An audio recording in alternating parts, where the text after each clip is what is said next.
Okay. So, How do you want to start? Because you're Sure. recording. Okay. I absolutely will. So it's January, and that means that we get a chance to talk to the DNR. And if Heath is here, I'll turn it over to him just to introduce the scientists and engineers from DNR that are here, including some new people welcoming them. Yeah, thanks, Bill. We have quite a few staff here tonight with us. For those of you who don't know me, I'm Heath Beneke. I am the fish team supervisor out of the Eau Claire office, and I supervise 14 staff that work in pretty much southwest and west Wisconsin out of the Baldwin, Eau Claire, Black River Falls, and La Crosse offices. And tonight we have Baldwin staff here. We have Casey is our fish biologist over in Baldwin. She's been there about 3+ years now. And then also we have Nate Anderson, who is our habitat biologist, who works in the Baldwin and Eau Claire areas. And also we have Josh Kuko. Josh, can you raise your hand, please? And he's our habitat technician. So he's on Nate's habitat crew. So those folks are here. And then we have Joseph Gerbishak. You guys remember him. He's our fish biologist out of Eau Claire. He covers Chippewa, Eau Claire, Pepin, and Eastern Dunn County. And then we have folks of the south. We have a new employee, Zach. He was on here. And Zach's on here. Zach, can you raise your hand? Zach is our new fish biologist in Black River Falls. So he took over for Emma. If you remember Emma, she was here about a year, then she left, but Zach took over for Emma.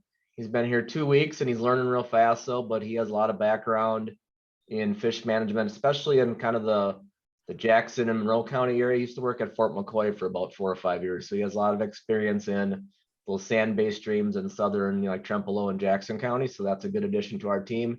He's also the fish biologist up in Oneida County in Rhinelander. So he already has experience being a fish biologist for the Wisconsin DNR. And then we also have Dan Hatlily. Remember Dan? He's our operations supervisor in Black River Falls. He runs the habitat crew, so he's Nate's boss and Josh's boss. And then we also have farther south, we have Mike Leonard, who is our veteran habitat biologist, who spent at the department about 30 years now, and he covers the Black River Falls area for habitat restoration projects. So I think I got everybody. Did I miss anybody from DNR that's on? I think that's everybody on the list that I can see, but we're happy to be here. Looking forward to a different format too tonight. We're going to try something different. I think that'd be fun too for people to kind of ask questions and kind of give us some curveballs and see how we hit them. So, Okay, well, I'll start out. I've got several questions that were submitted, and I've brought some of those together. And I'm going to start out very globally. Famously, we have 2,989 trout streams in Wisconsin with 13,175.82 miles. How many trout streams and roughly how many miles do we have in our area? Covering Eau Claire, Dunn, Trempealeau, Buffalo, Jackson, however you want to define it. But yeah, how many trout streams are around here?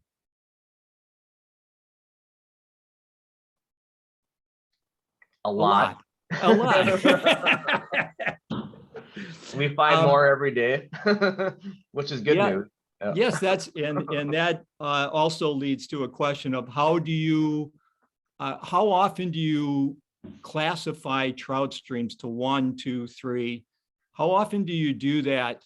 And is there any public input to say, gosh, I'm catching trout in this stream. Could you come and look at it? Casey or Joseph, you guys want to tackle that one? Yeah, I can jump in on that. So one nice thing about 2020, the COVID sampling year, was we were able to focus on some of these smaller tributary streams. And with kind of the high water we've experienced recently, we're finding a lot of trout in streams we haven't found in the past because of higher water, colder water, more base flow input. So with our sampling protocol, we were able to implement in 2020 mainly smaller crews, which led us to sampling smaller streams. We were able to do a lot of classification surveys. So I think in my area, I classified 10 different water bodies, whether that be a declassification, reclassification, or a new classification. I think Casey kind of followed the same suit there a little bit back in 2020. Yeah, for sure. 2020 was a great opportunity to sample some streams, like Joseph said, that we don't normally get to, either classifying them or reclassifying them as we come across them. And that's another good thing that comes out of our trend surveys that we do every year. We can kind of monitor, as populations increase or decrease or natural reproduction improves or declines, we can reclassify those to an appropriate classification if something changes. So. Okay, let me just put in that oftentimes at this meeting, people want to get the latest trout survey information. So if those of you who are looking for that, Joe has anticipated your needs, and we have that electronically available for anybody who wants it. So going on with a sort of big global questions, how many easements do we have roughly? Well, we have quite a bit more since Casey came aboard a few years ago. I don't know, Casey, how many of you were able to purchase since you've been on board here the past 3 or 4 years? Since I have been here, probably around 30, maybe. I haven't tallied those. I do have a list, but I don't know the number. But there's a ton of easements in my area, Joseph's area.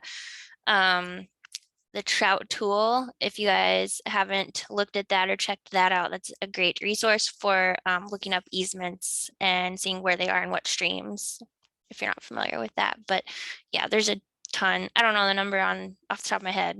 I don't know. Yeah, let me Joseph does, rephrase, perhaps I can rephrase the question of the available streams with easements that we have for restoration. About what percentage do we actually get to do in a 2-year period? Just a rough estimate. Are we doing as far as a 10%? project? As far as a project, like a habitat Yeah. project Mhm. that we do like in a year or two? Yes, in a 2-year cycle.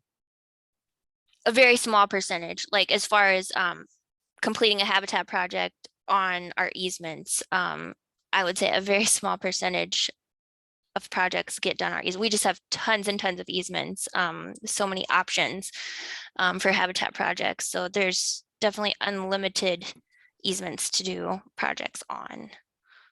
And not all of our easements do need habitat work conducted Right. on them. Some are in great shape already. Some are in, fairly natural states where they don't need habitat enhancement work. For sure. If you look like all the stuff that we own in like this part of the state, there's like a lot of our older fishery areas like Duncan and McCann and Elk Creek and the Buffalo River system and Trempealeau River system. Those were all purchased back in the 50s, 60s, and 70s. We still buy parcels here and there, but most of that stuff was bought decades ago, which is very good by the folks that work them because that's some very good trout water we have in state ownership.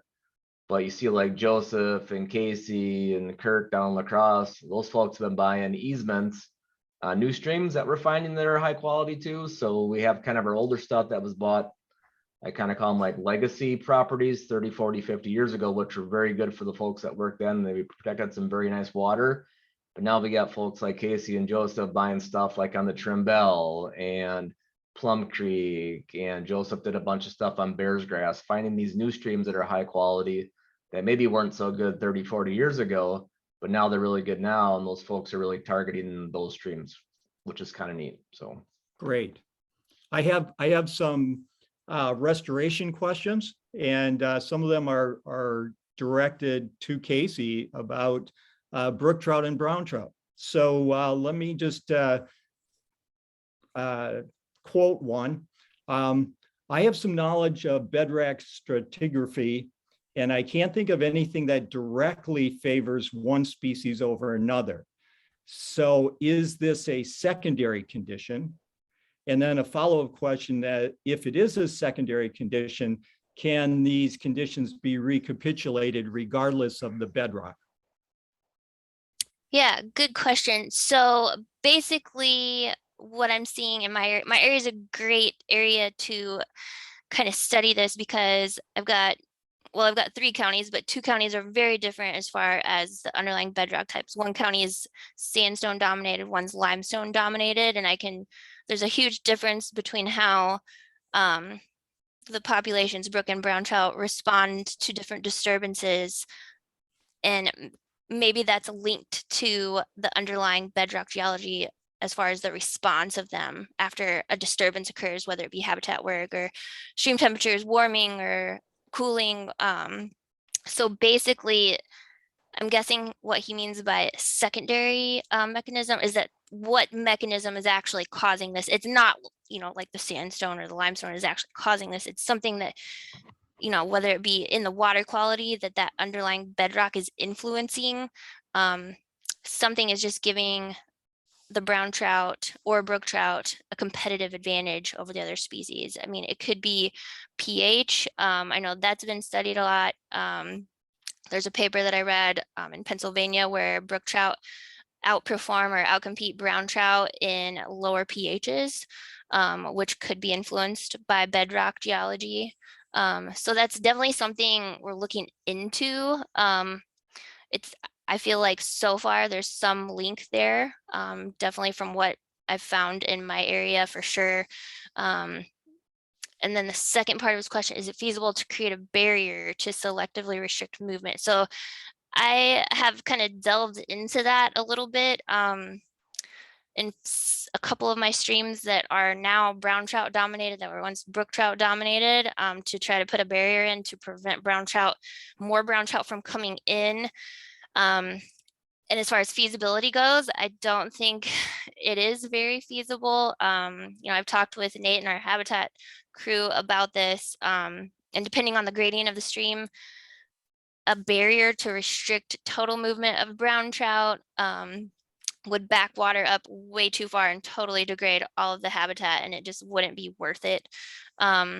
There is some research that I read about beaver dams, like series of beaver dams, and brook trout being more able to pass through them successfully than brown trout, which is interesting. So I've got a kind of a situation similar to that on Pine Creek right now that I'm continuing to monitor with a series of beaver dams and brown trout below and only brook trout above, and seeing how that follows through if they actually do create a barrier for brown trout or not. So as far as creating one, in most cases, not applicable, I would say. Okay. And I I have wouldn't want to restrict movement for brookies upstream and downstream too, as far as negative influencing the population or genetic movement. So a selectively permeable barrier is not possible. Is that correct? Right, that'd be tough. Be really tough. Okay. Here's another restoration question, and it's what aspects of stream restorations most affect flood event mitigation? Hey, Bill, you may have John Mueller trying to get in. Okay. I'll work on that. Yeah, good question. Nate, do you want to handle that one? Sure. Can you repeat that again, Bill? What aspects of doing stream restorations most affect flood event mitigation? Is there something in the stream? Is it weirs? Is it the way you work the banks? However you want to answer that question. I would say, access to the floodplain. So by grading the banks back, rocking the toes, it's going to protect from them high water events. Mike, you have more experience. Am I missing anything? Yeah, we've had a lot of floods in the La Crosse area, and what I'm finding is, like what you said, Nate, is stabilizing the toe, but at the same time, a lot of floodplain management. Whereas if you got a lot of obstructions in the floodplain, like trees or deposition on the inside points, if you can slope that and make it more of a smoother floodplain, you're going to have less in-stream damage when a flood event does occur. Okay. How about some dam questions? You want to do some dam questions here? I've got some. The dam at Rock Falls is no more. Is this trout water?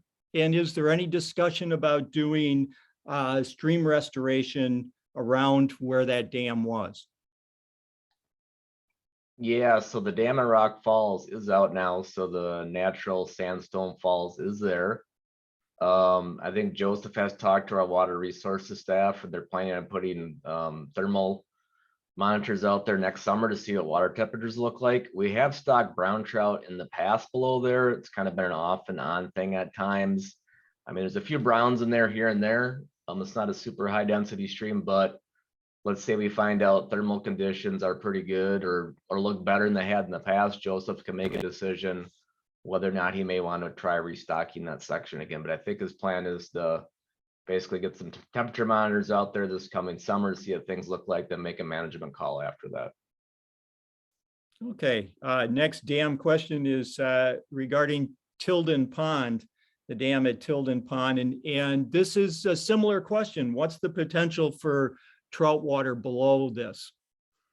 So that's kind of a, I guess, a holding pattern right now. The dam is drawn down, so the larger thermal impacts of the impoundment aren't there anymore. I mean, it's still really wide and shallow, so there's a thermal impact, but the bigger thermal impact of that larger impoundment is now gone.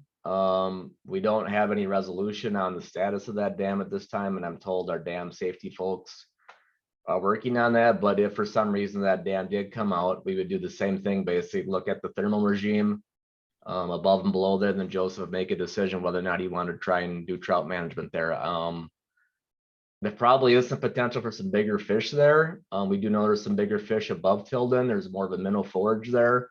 So let's say that dam did come out, you might have the potential for a larger trophy trout fishery, but I don't want to get the cart ahead of the horse either. We want to make sure we look at the thermal data before we kind of jump to that conclusion. But I think it would be optimistic that something positive could happen there potentially. I don't know if Duke is here. I don't think he is, but here's a Duke question. What's the timeline for the dam removal on the Kinney at River Falls? Any word on that? Yeah. As I recall, it was 23. Is that correct? No, not quite. So it's in a holding pattern too. So the city has requested that FERC basically let them go through the state regulatory process to abandon the dam. So right now they're still in the FERC process. FERC is a federal agency that regulates hydropower dams. The state of Wisconsin doesn't do that.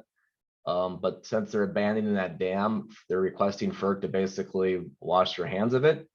If FERC agrees with that, it would get turned over to state jurisdiction, and then our dam safety folks would follow state abandonment laws to basically take that facility out. So FERC has had that ball in their court now for at least 5 or 6 months, but they haven't made a decision. I know folks are pushing them to make a decision, but they're a federal agency and I can't predict when they're going to make that decision. We're optimistic they will do that eventually, but I don't have a timeline. So the longer FERC sits on that decision, the longer it takes to have something happen there, basically. But the good news is, I mean, that reservoir has been drawn down now for 2 seasons. So at least the thermal impact of that reservoir is no longer there either. So like, you know, the big benefit we're going to get there is see a reduction in water temperatures downstream. So that's already occurred. So the second phase of that would be obviously taking the structure out and then doing stream restoration work through the impoundment. That's what has to be determined yet. Who's going to do that, how we're going to do it, and all that stuff. But until FERC basically acts on that, we're in a holding pattern. City of River Falls is in a holding pattern, and Kayap's in a holding pattern too over there. So, okay. Here's some science questions, or at least some that are referring to science. DNR is our main source of water quality, hydrology, and other natural resource science. And the university system interacting with citizens is the Wisconsin way. So how do you work with the university environmental scientists, particularly in stream restoration, hydrology, and climate change modeling? And does this have any effect on you practically and how you're doing your work?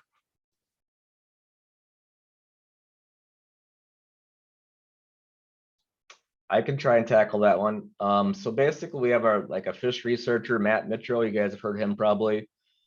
He's like our trout person that does most of our climate change stuff. And we also have some other staff in our central office that are really good at modeling. Alec Latska is one of them. They're kind of on a climate task force. So we have staff in DNR in different parts of our agency working on climate change issues. From our level, at the field level, we don't get involved in like behind the scenes modeling and things like that. Those folks do that because they're a lot better at that type of stuff. But when it comes to implementing things on the landscape, that's when like Joseph and Casey and Kirk and Zach would do things with you guys to maybe, let's say, try and protect a brook trout reserve, or do restoration on a brook trout reserve, or maybe purchase land on a certain stream that we feel is going to have brook trout going into the future. So we're not the ones basically doing a lot of the behind the scenes modeling. We're more of the field implementators. Once all that modeling is done by the people that know what they're doing, they get that information to us and we take it to you and try and do good things on the landscape, basically. And you guys have seen some of that stuff. I mean, we shared some of the fish viz stuff. I think Jim and Bill have seen that, and some other people. It's that modeling that's been done to kind of show, you know, we're predicted to have brook trout into the future and things like that, and what streams aren't, and what streams that maybe could be better managed for brown trout or smallmouth bass and things like that. So I think you guys have seen some of that modeling information too. So I now have some questions about stocking. And the questions are coming from Buffalo and Trempealeau County. And they're, if I can paraphrase them, how do you decide to do stocking? There's a lot of other groups, rod and gun clubs and other people who are doing stocking as well. How does a TU member from one of those counties find out what streams are being stocked? And if they don't want those streams stocked, what can they do?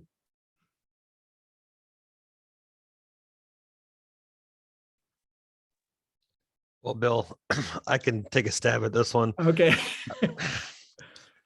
So I would say the first thing would be you could contact me when it comes to those two counties, and I can go through the stocking quotas with them.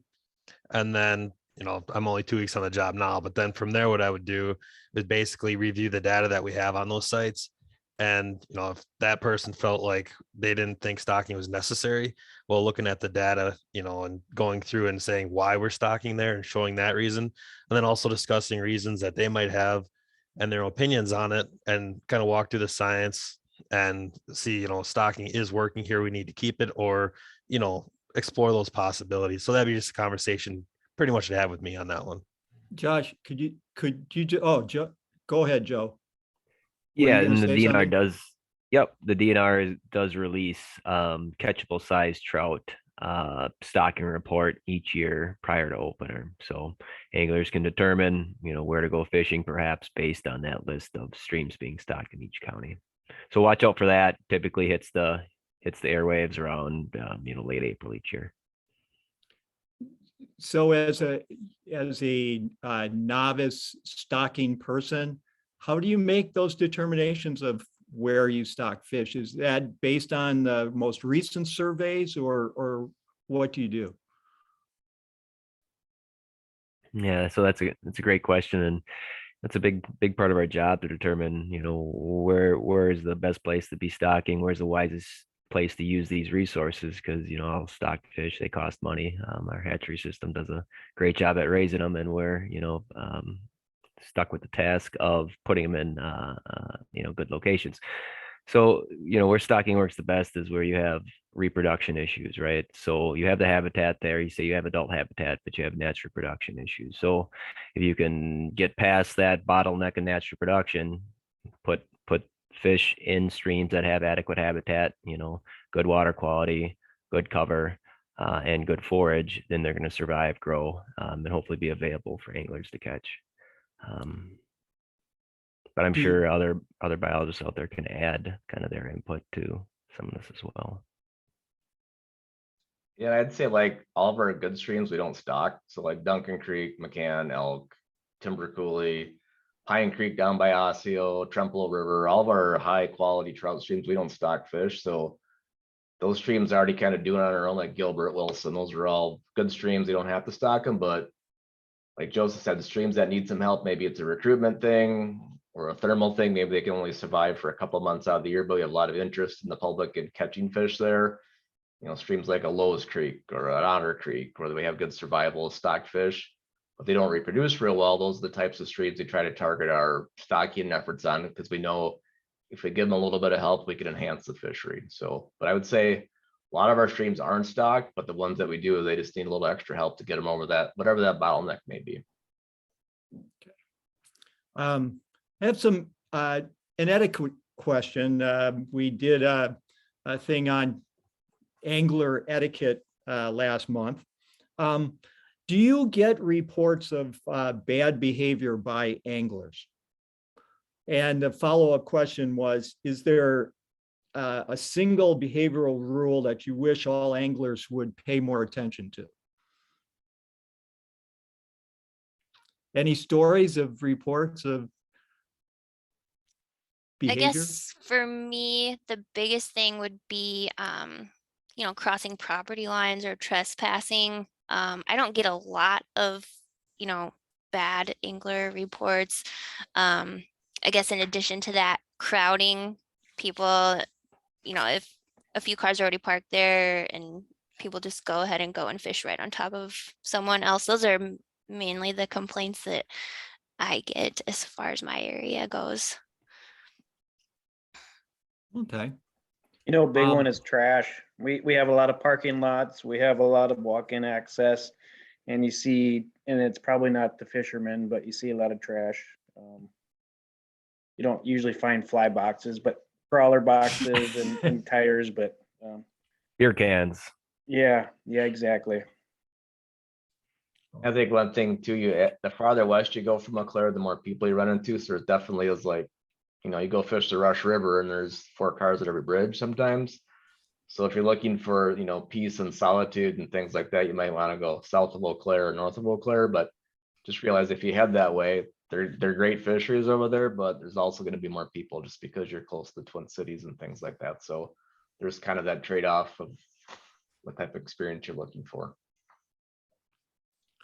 One of the I have a- complaints that we've had in the La Crosse area over the years is that anglers will park in access areas of the landowner so they aren't able to access their field or something like that.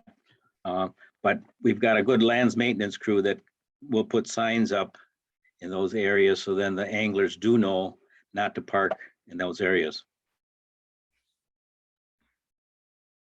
Okay. You've already answered this question, I think, a little bit, but the question is, how have the last 2 field seasons gone as far as doing fish surveys? And were you able to complete a normal number of them? So the last 2 field seasons, so 2020, no, we were very limited in what we could do. Basically, we were restricted to 2-person crews. We still had to be able to social distance during 2020. So we were really limited to the very small streams that we can just use a backpack shocker on. So we, as far as my surveys, we maybe got 10 to 20% of our normal trend sites sampled last year, maybe not even that, but we were able to focus on some streams that don't get as much attention normally. As far as 2021, it was somewhat back to normal. We were able to do our bigger stream surveys. So basically, I think most of us were able to get almost all of our normal survey work done in 2021. So it was really good. Okay. And just so you guys know, there's a lot of fish out there right now. I mean, Casey and Joseph and Zach, I mean, we've had like record natural reproduction the last 2 years, and we got fish densities at 10, 11,000 fish per mile right now in some streams. So if you're a trout fisherman, 11,000? Did you say 11,000? yeah, Joseph had 11,000 at Elk Creek at a site, and then Casey had a couple 10s, 11s too, I think, and Kirk had a couple down there. So it's pretty crazy. The last 2 years have been like super, super, super good with natural reproduction. So You may lose your top end a little bit, so you mean bigger fish may kind of not be there, but you're gonna be catching lots of fish the next couple of years. Great. So one thing I guess on that note that I can add is that you know, some of these streams that, you know, the densities of trout are extremely high. Take just about anywhere on Elk Creek, you know, above the dam. I mean, like Heath said, some of these surveys this year came back at over 11,000 fish per mile, but you know, generally in the range of 2,000 to 5,000 fish per mile. So if you see that regulation of say a 5 fish under 12 inches, you know, that regulation's down there for a reason.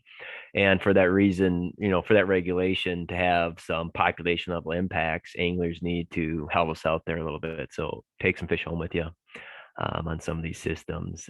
Same with like Upper Duncan, take some fish home with you. It's 0x5 there. Hay Creek, feel free to take as many fish home with you there, especially on the upper portions of it. There's a lot of fish out there. We weren't on the streams in 2020. We weren't able to document the natural reproduction in 2020, but we definitely saw it in 2021 with a lot of age 1 fish out there. It's the year of the trout. Yeah, I'll definitely echo that. All of my streams were super high with the age 0, young of year and age 1 year class. And even a lot of mine, like the Rush, not that I want to send more people to the Rush because it's really crowded, but it had really high numbers of really nice sized fish as well compared to the past several years. So it was definitely a banner year, like Joseph said. Okay. I'm going to,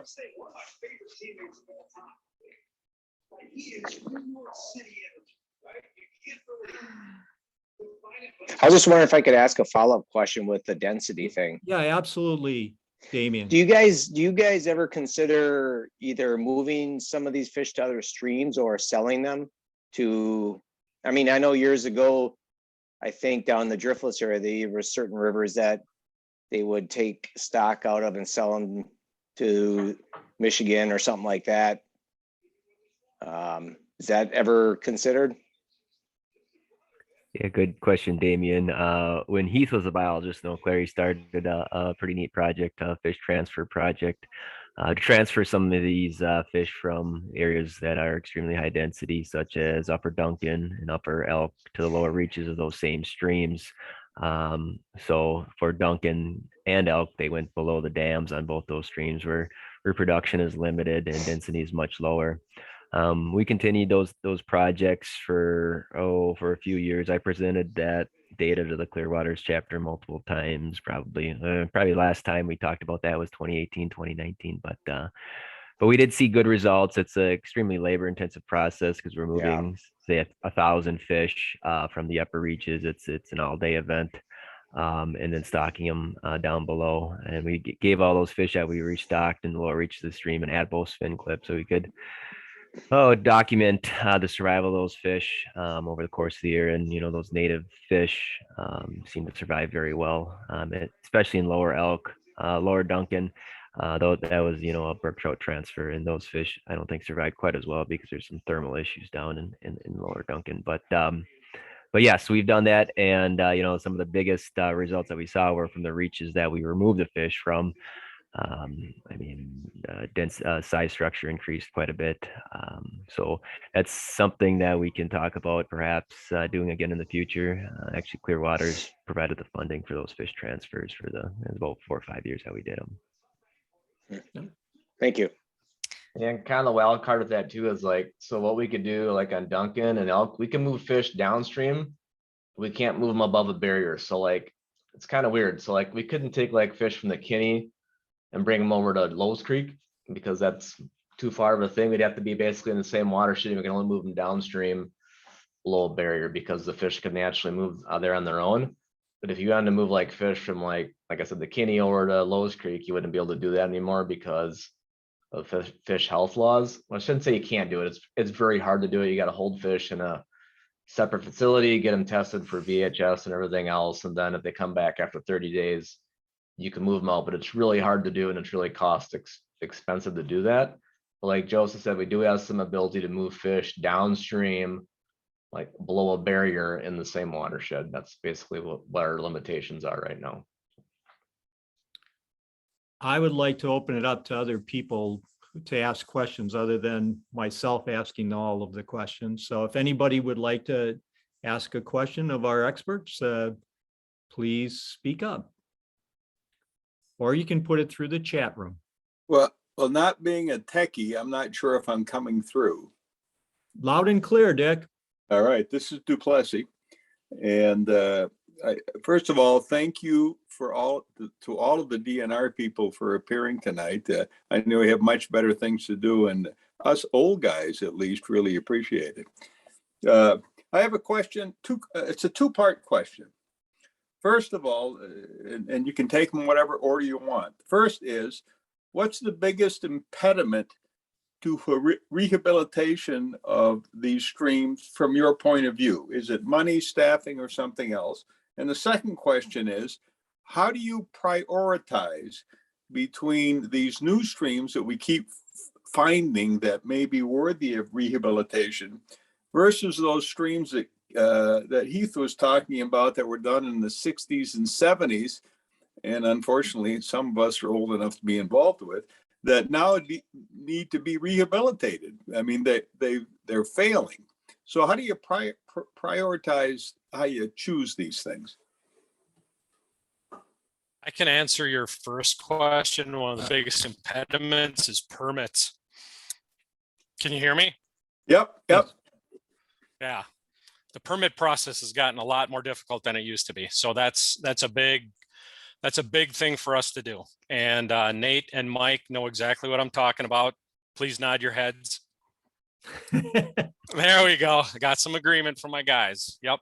Permits are a big part of it.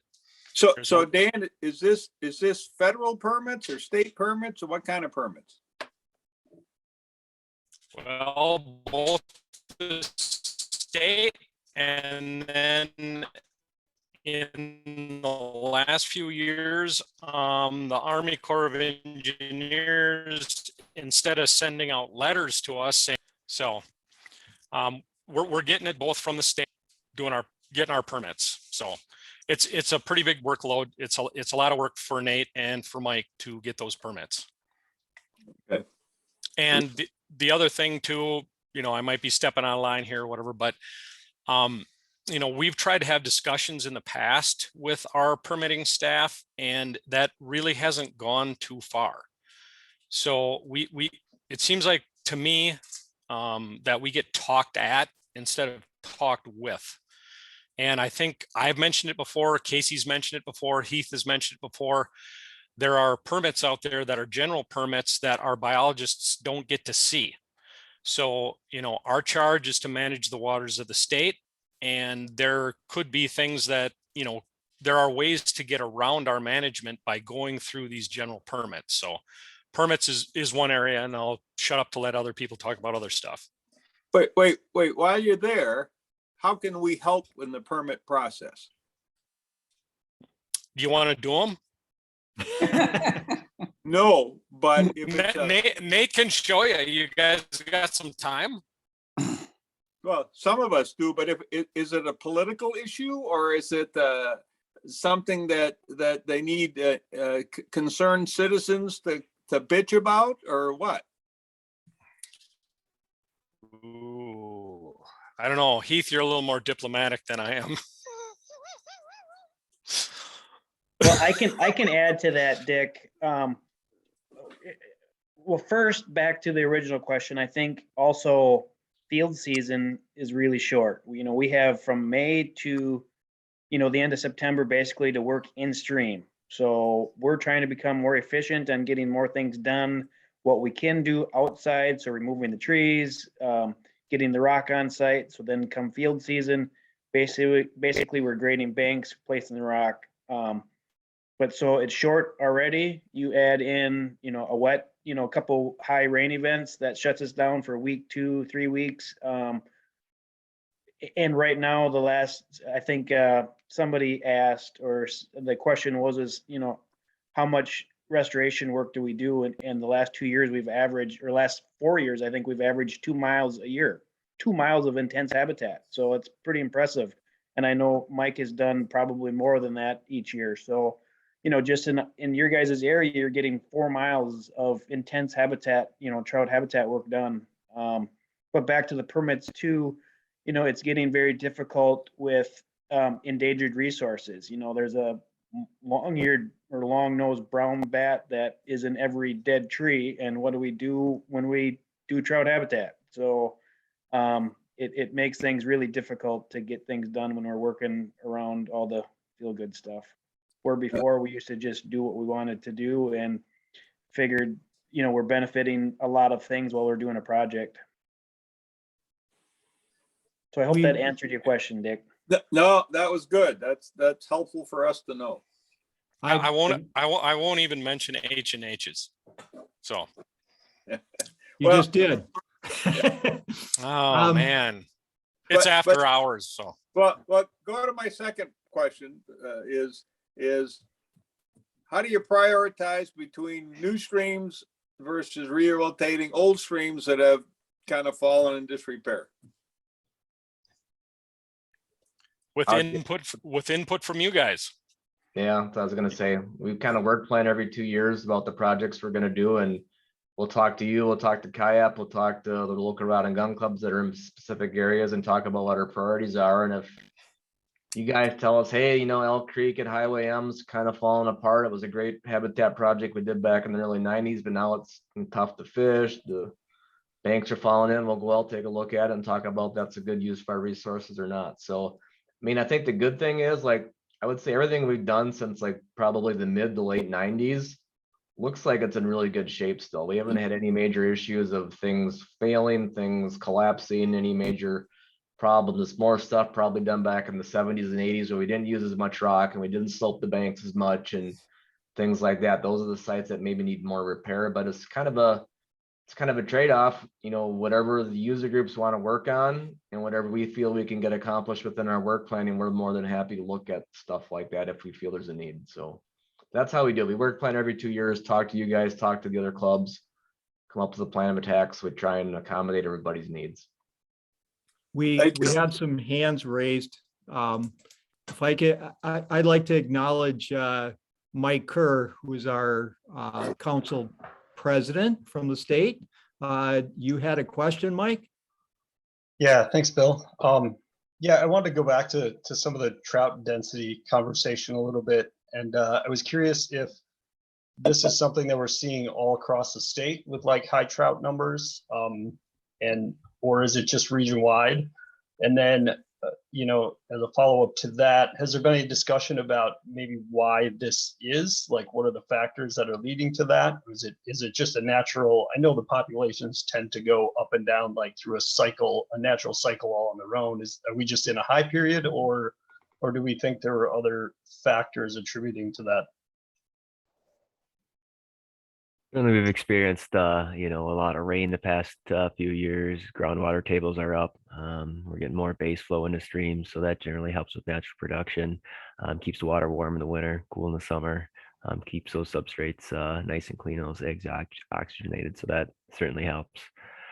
As far as how I guess the trout numbers fare in Western Wisconsin compared to other parts of the state, man, that's a great question. I don't know if I know he's on the trout team. If you've talked to other folks throughout the state, kind of what they're seeing with trout numbers in those regions. Yeah, so when we talk all these big numbers, 10,000 per mile, and most people don't have that. We're pretty lucky. Everything in the west side of the state from Baldwin down La Crosse, down to Dodgeville, these are pretty much our superstars of the trout streams. This is where you're going to see those types of densities.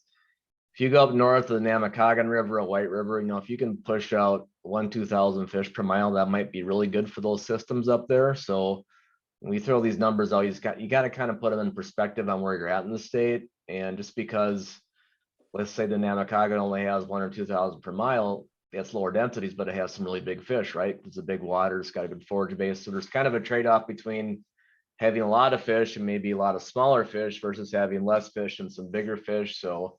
But we do definitely have the highest densities in the state, especially in the Baldwin, kind of west of Eau Claire, and then down in that La Crosse area, those limestone waters that are very productive. When we have these good hatches, like Joseph said, we've had good groundwater inflow. It's kind of some wimpy winters, I would say, not real bad winters, and then not many floods in the spring. We see these huge year classes, and we had a couple floods before that. It kind of scoured everything, so everything was scoured nice, and was kind of I think everything kind of came into play, and everything kind of hit the last 2 years. And we've seen it a few other times, but I've been in Eau Claire 25 years and maybe seen it 3 times over that time period, but we're in one of those cycles now where everything really hit really good in this part of the state. But other parts of the state, they don't have the streams just aren't that productive. They can't produce those numbers of fish, and a good year for them might be a couple thousand fish per mile. Peter Jonas is the next in line with his hand raised. Peter? Yes. First off, I want to just echo Dick's comment about my deep appreciation for the work all of you do, and feeling like your vocation is just critically important, and I hope you know that you are valued. So just want to state that. My question, I live in the southern part of our chapter area, and so I'm particularly interested in the streams in Trempealeau and Buffalo County. And I think we have a lot of water where there isn't public access, and a lot of water that I think could be really impressive with some habitat work. And I'm wondering what would be especially approaching landowners and this sort of thing, what do you find that they find compelling about encouraging them to consider an easement and just getting some things going down here in this particular area? I can answer that a little bit. So many years ago, before my time, there was a lot of aggressive land purchases, and that was primarily mostly and I'm talking about my former management area of Jackson, Trempealeau, and Buffalo County. So Jackson County had a lot of fee title and easements that were purchased in it. Trempealeau County, especially the eastern part, had a lot, but this goes into our whole property planning processes that have happened historically. So years ago, they developed master plans. Now down in the La Crosse area, they had a lot more freedom to and I mean, Mike can correct me if I'm wrong, but they had more freedom to go around and purchase, easements on various numbers of streams. Whereas in, the staff working out of Black River Falls, they had these master plans, okay, these big plans about how to manage property. The story that I got was that they were told that they were supposed to put down their priorities and that they would have the ability to expand on those priorities if they wanted to. Well, that never really happened. So they really focused where they were purchasing property basically within walls. So like that upper part of the Buffalo, the Trempealeau system, the Halls or Stockwell Creek system, they had the ability to purchase property there. They did not have the ability, a lot less ability in like that western part of Trempealeau and over into Buffalo County. So, in the early stages when I was a biologist, Trout Unlimited, Duke Welter, came up with an easement document that was brought out to the rod and gun clubs, and they used that to go out and use their local contacts, people that they knew, landowners, farmers, or whatever, to encourage them to provide an easement. And so that is again, when you get, especially into Buffalo County, any of the fishing easements that we have over there are either done through rod and gun clubs, or Buffalo County Land Conservation has also had a role in that. So basically what I'm trying to say is that we were very limited, and even up to the present day. When we went through the whole driftless area master planning process, you know, we were basically given focus areas again, and that's where we had to stay. And we really couldn't go outside of it. So we had to rely on our outside partners to do that. And, you know, a lot of those easements were purchased for nothing. However, there was, you know, there was this aspect that they provided an easement as long as they got habitat work. And we have to be careful about promising that, especially from our standpoint from the state, because we have a lot of priorities. We have the biologist priorities. We have our, you know, we have clubs, biological priorities. So, you know, we kind of have to watch that. We can't get into this thing where we're purchasing easements. And the thing of it is that if you give us an easement, we're going to do habitat there. Because like Joseph said earlier, there are some areas where we really don't need to do it, or it's not really a priority. We have other areas that need work more. So hopefully that kind of answers your question. So basically the gist of the whole thing is that our hands were kind of tied, and, you know, maybe in the future we can expand that, but I don't know if you've noticed this, but recently we haven't picked up a whole lot of easements because there's been some kind of a bottleneck with real estate. So Tom, you're next in line. Okay, thanks, Bill. And echoing everyone else, to appreciate all of you being here. Just a question, wondering if all of you or a few of you could weigh in on what we can do better as a chapter. Some constructive suggestions you have for us based on other places you've worked, other chapters you've worked on, how we can continue to maximize our impact and our relationships and so on. So just some constructive feedback from you in terms of what we can do better. Good question. One thing I would say, I really appreciate the winter brushing you guys are doing. It's something we don't really have the capacity to do. We're really good at putting rock in the creek and buying easements and stocking fish, but our capacity to do like the winter brushing stuff is really hard for us because we're kind of tied up with other things that time of the year.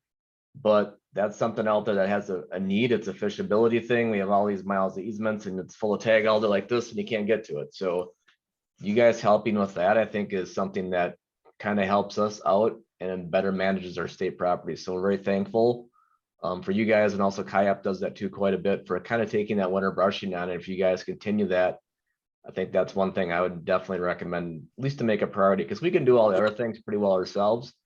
But that's one issue where you guys stepping up and doing that winter brushing has been a big help. Thank you, Matt, and everybody who's been involved in those. Absolutely. And I just like to say, I mean, there are great stretches of stream out there that are just unaccessible, whether they're on state land or DNR easements. So, one way to view this brushing is that, I mean, it's basically like doing a habitat project. The fish are there, the habitat's there, anglers just can't get to them. So you're opening up the accessibility. It's a lot cheaper, obviously, to brush over the course of a winter than do a full-blown habitat project, but the end result's the same, right? You have great access to a great section of stream. And at least in Upper Duncan, Upper McCann, even some sections of Hay Creek, there are awesome, parts of stream that are just inaccessible. So yes, I'd like to echo that what you guys are doing is awesome. And I'd like to hear a little bit from Matt about exactly how this year is going, just because the stretch of stream you guys are brushing is a pretty phenomenal stretch of stream. It was 100% inaccessible, but it was a pretty wet stretch of stream, wet banks. So I know it wasn't, there's likely some hesitation there to I guess brush sections like that further.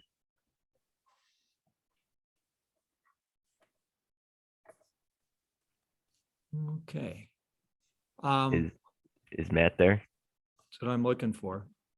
Okay. You called on me the 1 minute that I go to go get a snack. Yeah, sure, Matt. Was there a question? I'm sorry. I Yes. didn't hear it. I missed the last minute and a half. Well, we were praising you and all of the work that you've done. Hmm. Joe, would you like to repeat that question to Matt? Yeah, I was just wondering how this year's going, considering, likely the banks you're working on are a little wetter. Perhaps makes movement, dragging brush a little more difficult.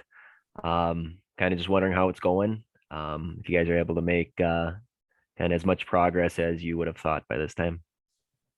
Yeah, I thought it was going to be a lot harder. For those of you who don't know, we're working on a section of McCann Creek north of the 220th Avenue crossing.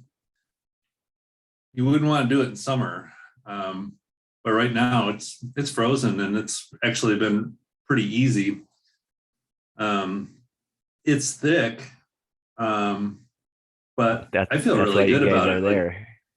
Yeah, and like you say, they're there, and that provides some additional motivation. So we've just focused on it. We're going back there this Saturday and probably go back there at least 1 or 2 more times. I have noticed that the farther back we go, you get into more springs and seeps, which aren't frozen. We had one volunteer lose a boot last weekend. But I'd say it's going a lot better than I thought it would. Good. Glad to hear that. I think Jim's next. You had a question? Yes, this is for Heath. You sent me a document on the brook trout reserve, and that document was written in 2017. And there are 54 brook trout reserve areas in the state. Has that been expanded, or are they redoing the model, or are you just staying with that model as is and trying to work through that scenario? Yeah, so that larger document I sent, I think you and Bill got a copy of that. So those are the ones that we identified based on a whole bunch of criteria and factors that are likely to have brook trout in like 2050 and beyond. We got a bunch in our area, like Gilbert and Wilson and the whole west slope of the Red Cedar. So we're pretty fortunate to have some of those around here. Duncan's one too, and so is McCann. Beaver Creek over by Beaver Creek Reserve is one, and then you go south here, you got that Buffalo River system and Trempealeau River system. So we got a lot of good water within 40-45 minutes of Eau Claire that we feel is going to harbor brook trout in the future. So like what the biologists been doing, they've been focusing their easement acquisitions on those waters already. They've been working with you guys to partner on habitat projects. Wilson and Gilbert are pretty intensively partnering in habitat work. You guys are starting a project on the Trempealeau River system, which I know Dan's been wanting to work on for a long time again. We're happy to see that. Pine Creek down by Osseo is another one that's likely going to have fish in the future. So we're working on a lot of those systems already, knowing that this stuff's out there. Not that we won't work on brown trout water. We do a few brown trout projects too here and there, but at least our biologists, Casey, Joseph, Dan, and then Kirk down lacrosse, if we have those opportunities, we've been trying to focus the majority of our efforts on some of those waters. So, but we appreciate you guys taking an interest in that. I think you guys have some of the most number of miles of brook trout reserves in your guys' chapter's turf.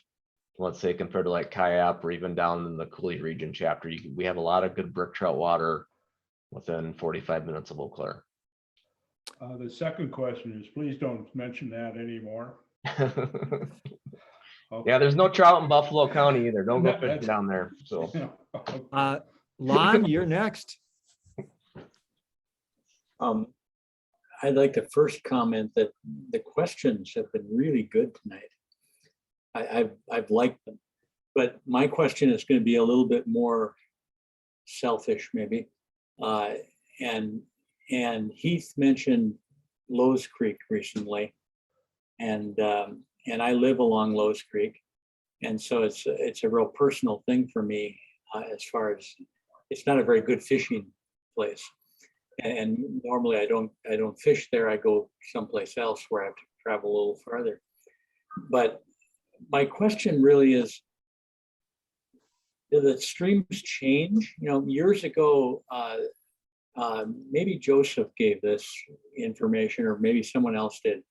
that Lowe's Creek had reasons why it wasn't a very good trout stream. But did they ever change? And do you measure the change? You know, is anyone watching that? You know, might it have changed and be better for trout now? A good question, Lon. So we've documented, I guess, kind of, I don't want to say it's we've documented less fish in Lowe's Creek the past this past year, and then also I think going back to 2019.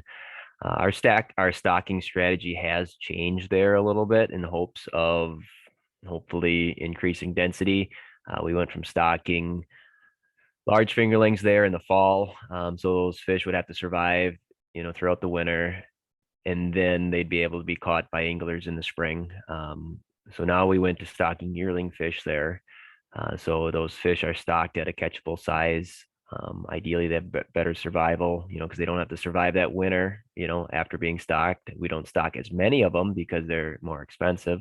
But we feel that stocking those fish at a bigger size will have a better, will translate into a better fishery and increase densities over time. So I guess time will tell if that strategy works. We're monitoring it. That's why we survey it every year. We do have a trend site on Lowe's, which is at Cedar Road. And actually we did just buy an easement there about last year, about this time, I believe it closed, just upstream of Cedar Road. But many things change, right, in a stream that can influence the trout population.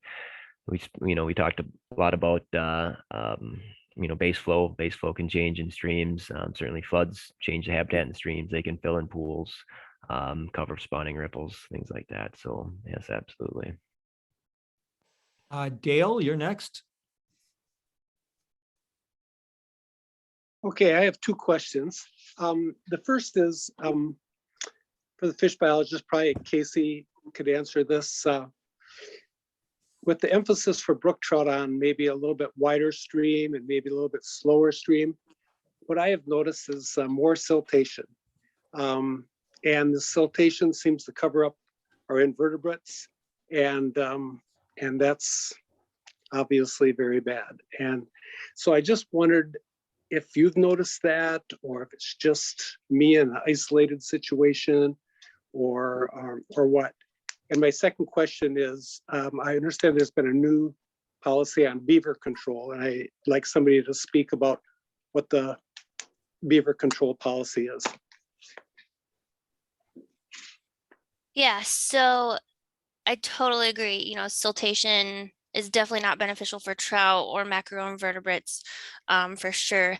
And I don't think that less stream narrowing in our projects or a higher sand load is beneficial for brook trout, but it seems like in some of our streams, with the less stream narrowing and using a little bit different techniques, that brook trout might be able to just compete better with the browns that are present. So we're just experimenting with this, and if it doesn't work, we can change again. But I figured with the habitat projects that we have been doing in a lot of my streams that I'm seeing, those old techniques have really favored brown trout. With the intense narrowing and the overhead cover, brown trout just tend to dominate that. So we're just experimenting with, the less stream narrowing, to try to benefit brook trout, to try to give them, a little bit more of a competitive advantage to hang in there, and compete with browns a little bit better. But I totally agree, siltation and a high sand load, it definitely limits the habitat for trout and for aquatic inverts, which isn't beneficial. But one thing we're seeing initially in some of our projects where we did less stream narrowing, is that forage fish, if they are present, they have those areas, to try to get out of the main flow. It's a little bit more diversity in habitat for those species, and we are seeing better numbers of those species as well, and more nursery habitat too, where prior to the projects, and some of the older techniques that we've used, I've seen a drop off in young of year within those project sites. I mean, it's the projects that we've did previously are great for adult fish habitat. Numbers of adult fish skyrocket after the projects, but I haven't seen increases, and sometimes there's been declines in those projects as far as young of year goes. So I think with these newer techniques with a little bit of less stream narrowing, it's better young of year, better nursery habitat, especially for brookies. Not saying that every project is going to be like this, and we're kind of manipulating the widths of the stream, so not necessarily leaving the whole thing wide or narrow, but creating some kind of diversity with that. So hopefully that answers your question.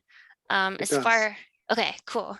As far as beavers, we don't really have any new beaver management policies. However, Matt Mitro is doing a beaver trout study to determine or try to determine the effects that beaver dams have on trout populations.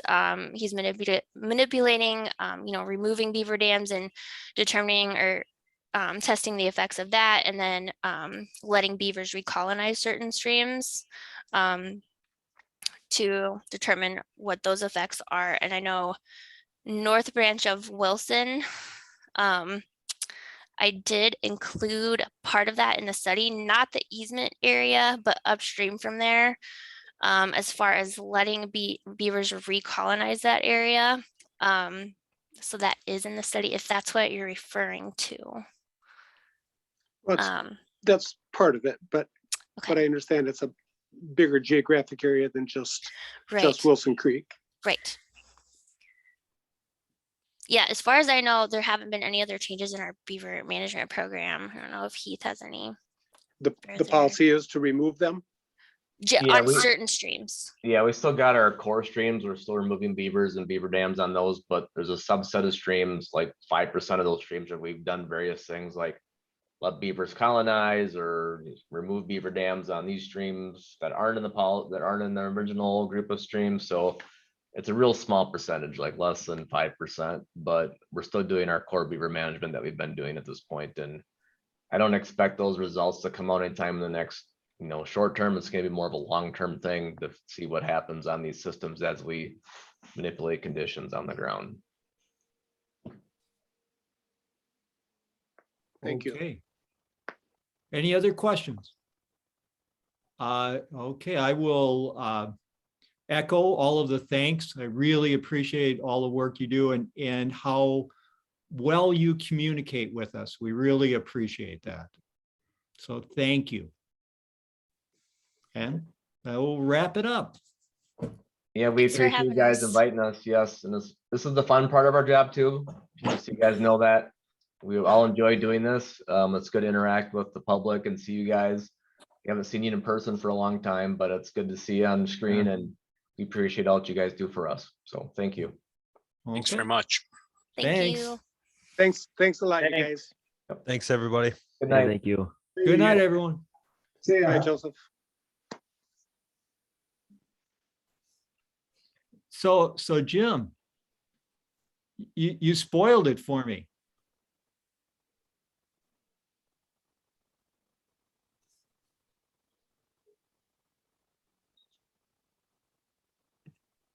What did I do? You told me what the score was. Oh, thank you very little. Now I was hoping to watch it after this. You spoiled it for me. Hey, Dan. Don't tell me. Dan, are you still there? Me? Yeah, you. Yeah, I'm still here. Yeah. So for Pine Creek, do you have some data on how much rock or how much how you're going to budget the expenses? I know you're going to do 40,000 on that, or you have it available. Again, it's just for grant purposes, not for curiosity of my own part, but the more I have, the more I can pass on to our grant applicants. Yeah, it's 25,000 for the rock. And then we have approximately $40,000 in so the 25,000 was contingency trout stamp funds. that we applied for and got for the project. And then we have, I can't remember what it is, what the balance on our fiscal year for trout stamp is. So, I mean, we'll be using that up. And then once we get past July 1st, then we'll have another $40,000 of trout stamp to spend to, work on that project. Then even possibly if we get the permit to go into the north branch of the Trempealeau. So, Okay, that should satisfy them. I just want to, I want to be honest with my grant stuff as far as I can be. And Right. then we'll let them do that. Okay, thank you. That's very helpful. Okay. Hey, Dan. Yes. After the North Fork in a couple of years, do you have any other areas that you would like to explore? Well, we'll have to talk to Zach about that. I mean, the Millennium Falcon is his now. You are Okay. so politically correct. Yeah. And you Yes, bailed out of- that's part of my job. Yeah, but it's kind of new for you. Well, we don't know who's listening. Yeah. No, if we were going to go fishing this spring and summer and fall down by Jackson County, Trempealeau, what should we kind of explore? What would you say we should explore? Now that you told me what part of the North Fork I should go fish. Exactly. I mean, is it? I mean, are you? If I tell you, are you going to go to the right spot, or? Especially if you send me a map. And then you still have to catch them. It was just Emma's because they're fault. there. She said the North Fork of the Trempealeau. Okay, and then you sent me a map after I was there. Okay. No, I mean, if you go into that, the main Trempealeau, I mean, Hickston's kind of a hub there. Yeah. You've got Tank Creek, which is probably the highest density trout stream in my former management area. You're looking at anywhere from 1,500 to maybe at its height about 3,000 fish per mile, but they are, there's some density dependent growth issues there. So there's a lot of fish in there, but there's a lot of small ones. If you get a little bit of a rain event and the water comes up a little bit and it gets cloudy, that lower end by the truck stop right there in Hickston, from the mouth of the Trempealeau upstream, I don't know how far, but I mean, that lower end of it, you'll get bigger trout from the Trempealeau that will move up there during rain events. And that's kind of one of the local secrets. Don't tell Bill, okay? Didn't hear that. I didn't hear that. Nah. I don't think he was paying attention. No, yes, he was. He was writing it down. I could tell. I was ready to. No, I just like, I actually am that guy that just likes to go out fishing and I'm not trophy hunting. I just like to be out there, and it's amazing how many streams are out there that I haven't touched in my last 25 years. Just astounding. Yep. And I mean, and a lot of the streams in my area, I mean, they're kind of tough to fish. So, I mean, if you fish with live bait or if you fish with a spinner, you're going to find it to be a little bit more, conducive to those gear types, where if you're going to be throwing a fly, you better be pretty good, because you're going to run into a lot of brush, a lot of tag alder, that kind of thing. I mean, the fish are in there. But it's tougher to get them, and that's probably why they're there. So, but like that, there's that antique store right there in Hickston. They've got like the Sinclair dinosaur. They got the big boy out in front of it there. Yeah. There's a chunk of fee title hunt and fish property there, and that that's part of the main Trempealeau River. It's not that far down from the confluence of the South and North Fork. That's a little bit wider there. So that might be a little bit more conducive to fly fishing back there. And there's some nice fish in there. That's right off the road. Yeah. Much, I mean, yeah. well, the thing of it is that years ago, after the habitat project was done, it was a lot easier to get in there, and now it's all grown up. So you gotta walk through the woods a little bit to get down there. So, you gotta do a little work, but I've seen that both Jim and Bill, they can huff it through the woods pretty well. We did a little bit that day, didn't Yeah, we? we were trying to kill you, but you came through it pretty well. Oh, that was great. Really, it was a lot of fun. I was. really enjoyed that day. Yep. And any excuse that I get to get out of my office, I'll take it. So Okay. I'll take let's it. let's We'll keep wrap it working up on it. and we'll talk to you later. Thanks a lot again. You betcha. Have a good night. Okay. See you guys. Thanks a lot.